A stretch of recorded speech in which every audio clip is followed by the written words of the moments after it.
Aziz dostlar, bugün sizlerle onluq say sistemindən ikili say sisteminə keçməyin qaydalarını öyrənəcəyik. Önce belə bir misala nəzər yetirək. 34 ədədini onluq say sisteminə ikili say sisteminə keçməliyik. Əvvəlcə sizə bildirmək istərdim ki, onluq say sistemindən istənilən say sisteminə keçmək üçün verilmiş ədədi həmin say sisteminin əsasında qismətdə bir alınan kimi bölmək kifayətdir. İlk öncə 34 ədədini 2-yə bölürük. Və bölən zaman elə bir ədədə bölünməlidir ki, qalıqda ya 0 ya da 1 alınmalıdır. 17 dəfə düşür, 17 vuraq 2, 34, qalıqda 0 qaldı. Daha sonra 17-ni 2-yə bölürük.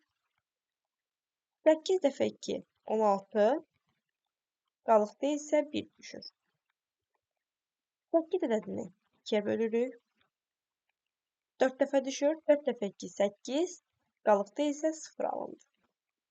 4 ədədini 2-yə bölürük. 2 dəfə 2, 4, qalıqda isə 0 alındı. Və ilkin olaraq 2 ədədini 2-yə bölürük. 1 dəfə 2, 1, qalıqda isə 0 düşdü. Bu şəkildə qismətdə 1 alınana kimi bölürük. Daha sonra, bəs ikili ədəd necə əldə olunur?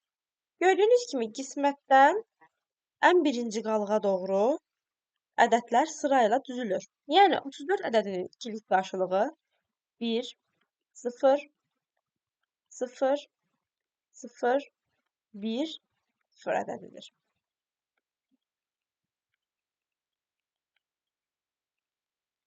Əgər videonu bəyəndinizsə, Instagram səhifəmə abunə olmağı unutmayın.